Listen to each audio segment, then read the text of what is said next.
Hello and welcome to another episode of Toothless MMA Radio Series Quick Hitters. I'll be your host, John Galloway, and today, as we look at the world of combat sports, I'll be joined by my guest, Keith Johnson. Keith, John Galloway, Toothless MMA, how's it going? Going great, man. How you doing? I'm doing very good. Thanks for asking. Now, Keith, you have a fight coming up August 22nd for Titan FC.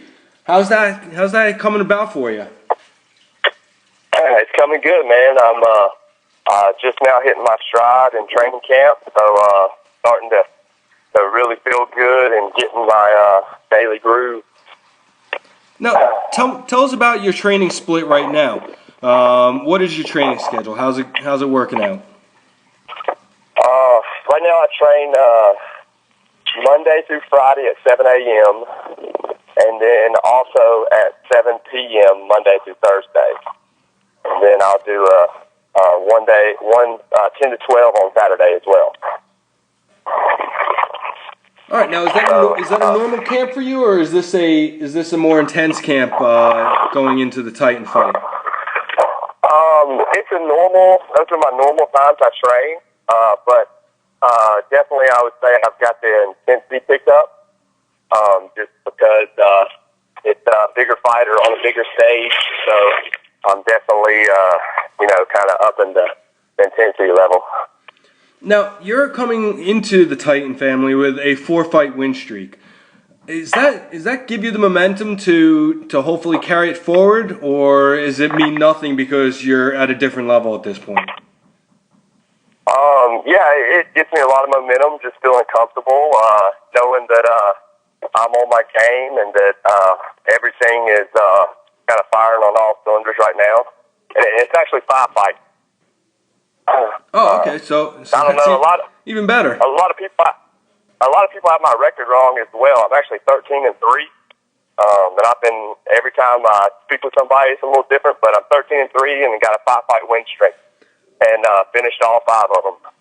Now, that's funny that you bring that up, because when I was doing a little research on you, I saw several different records for you. What do you think that's? Some of them had people as no contest. Some people had some of your pro fights listed as amateur. Why do you think there's a disparity there in your record? I think it's just because I'm out of Alabama, so a few of my first early pro fights weren't sanctioned, because we didn't even have a sanctioned body back when I started fighting. And then a lot of times it's because I'm always traveling to different states and different places to fight, and for whatever reason, sometimes my fights just don't get reported to the commission, and I'm still working on that as we speak. So it's a little frustrating, but it really doesn't. It's not that big a deal because I fought them, so I know. That's it. But I have a feeling going into a premier organization like Titan is definitely going to help alleviate that problem going forward. Yeah, that's why I was excited to sign with them, because I feel like that's kind of behind me now, and now I can just do my job, and everything else will take care of itself. Now, how long have you been training in MMA? I've been training. My first fight was in 2006, so I've been fighting for 8 years. And probably training for 9 years. Now, Now, did you jump right into MMA, or do you have a more traditional martial arts background? How did you get started? Wrestled in high school. Was a wrestler in high school, state champ, and after high school, took a few years off and missed a competition, and saw an MMA fight in person and was booked. Because they were just standing there trading licks, and I was like, man, I could take that guy down so easy, and then just kind of got into it from there. I kind of dove right into it, and back then in Alabama, there's just the promoter made the rules. So my first fight ever was Pride rules, and which made me nervous as a wrestler, because we watched Pride back then a lot, and it really made you make sure you got that takedown, so you don't get kneed in the top of the head. Now, it's funny that the way you said that, when you were saying they were just trading shots back and forth, and your thought was, I could just take this guy down. when I watch boxing or any type of just stand-up fighting now, that's always my thought. Now, how did you make that more of a complete skill for you, where you had the stand-up and you had the wrestling, so you had the ground ability? How did you make that more of a complete circle for you? Just by, training that more than my wrestling early on in my career, because it was obviously more uncomfortable, and I just had to, do it twice as much to make it comfortable for me. And then also by going around and training with some of the top stand-up guys I could find. I've trained with like Alan Belcher and Stephen Thompson, and guys that just really just put it on me on my feet. So it's kind of like you learn fast like that. Trial by fire. That's right. Now, you're fighting out of Auburn MMA. Are you the top guy there? You got other guys coming up alongside of you? What's the story there? Yeah, and it's actually Cage Fit. I opened up a new gym about a year ago, but I fought out there for 5 years. And but yeah, I'm the top guy, but I've got some incredible guys that train with me. I've got a 205er who's 10-0 or 10-1. I'm sorry, and with like 8 knockouts. So he is he's great to train with, and so I got a bunch of up and coming amateurs that have a lot of talent. So I get pushed pretty hard on a daily basis. Now, when it all comes down to it, it's just you and who you're fighting in the cage. But how important is it to have a strong team surrounding you and have that support system? It's crucial, man. You got to have people hold you accountable, especially when you are the top guy in the camp. You have to have a trainer, which I do, that holds me accountable, and they knows when I'm coasting and knows when I'm not pushing myself. They own me about that. So it's very important to have guys that rotate in on you that are fresh and that actually have skill and athleticism and those type of things. Nice. Now, coming into the fight, you're going to be fighting Mike Bronzoulis. Have you ever had a chance to do any research on him, watch any videos, see any of his fights? I've seen a couple of his fights, a couple bits and pieces of a few of his fights. So I kind of got the gist of his style now. So I know he's a tough dude. He's pretty well rounded. He's good on his feet, and he's a veteran. So I'm expecting him to show up for the fight, be ready. So yeah, he's a tough dude, and I'm looking forward to his challenge, really. I like fighting, but I'm more of a competitor. So I'm really in this to push myself and to see how far I can go. Now, without giving away too much of the game plan, what weaknesses do you see in him? I don't think on his back he has a lot of.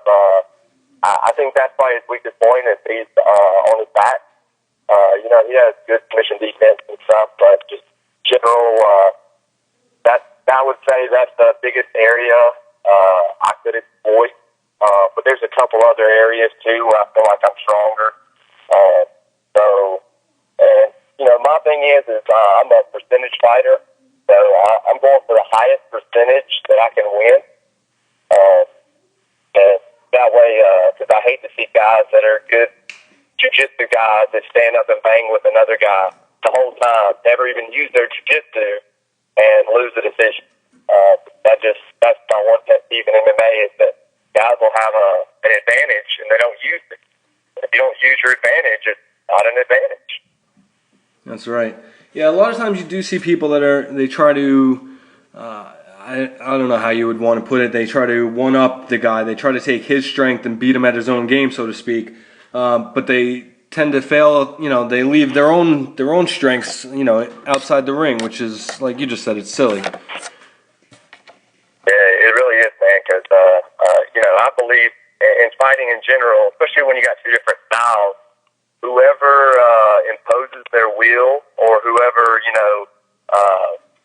plays into their game probably wins 9 out of 10 times. So, I think that's a big part of it. When it's a stylistic matchup. And I hate to see that. And and obviously I train for everything, and I'm ready for everything. But obviously I want it to go a certain way. Now, how do you see this fight going? Give me a quick prediction on what you think. I'd like to say I finish it late in the first round or early in the second round. Either TKO to strikes or a submission. A lot of my, my 13 fights, I've submitted 10 of them. And, the people kind of will tag me as the submission guy, but really, a lot of those I was just punching, and the submission was there. When you start flurrying on somebody, their arms tend to go up, and, just they give you a lot more stuff. So a lot of people think of me as just a submission guy, but really, I use my strikes to get to those submissions.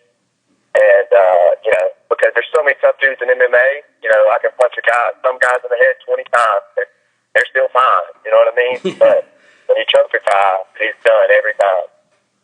Now, so I choke him if I can choke him. Absolutely. Now, without looking past this fight, because obviously, you want to stay focused on his, but what's down the road for you here with Titan? What do you see? I see if I handle my business the way I should, the way I know I can, then I hope I'm next in line for the title shot. The winner of Matt Riddle and Ben Saunders. So you want to go next in line, right behind whoever wins that one. That's right. I got 5 fights in a row. Finished every one of them, and if I can take care of business here, I've never fought a guy with a losing record. I try to fight solid dudes. Like I said, I'm a competitor more so I don't really get motivated to fight a guy with a losing record, it's just I want to be tested. So if I go through this and do what I've got to do, then I want to fight the best fight, no doubt. Now, how do you see that fight going? Give me what your rundown is for Saunders Riddle. What do you think? I think it's gonna be a good fight. I'm kind of torn because I can see it going. I can see it going either way. I would say maybe 60-40 Riddle, slight advantage to him. But it all, there's so many other factors to me in fighting. As like we were talking about earlier, if somebody doesn't use their best strength or exploit their opponent's weakness, then it can be a toss-up. But then it comes down to who has the best camp, who's got the best party and those factors. So, but barring all those factors, I would just say, I give the slight edge to Riddle. But Saunders is such a veteran, and he's got some great striking that it's really hard to pick that fight. Yeah, I hear you. It's a tough one looking at it from the outside. Now, what do you got sponsors-wise? Who's helping you out going into this fight? I got Iron Jaw. They're sponsoring me, a mouthpiece, and I just want to my gym, Cage Fit. It's great to be able to teach MMA all day and jiu-jitsu and then training at the end of the night. So want to get a shot at my gym and all my guys to help train. And the fight coming up is going to be broadcast on CBS Sports Network, so hopefully our listeners will find where it's going to be on their local dials. But if they don't get a chance to see it, where can they follow you on social media to keep up with how the fight went and what you have coming up after that? They can find me on Facebook under Keith the One Johnson, and also follow me on Twitter at the One KJ 170. So they can just check me out there and stay in touch. All right. Well, that's going to wrap up another episode of Toothless MMA Radio Series Quick Hitters. I'd like to extend a big thank you today's guest for joining us. For Keith Johnson, this is John Galloway, and we are tapping out.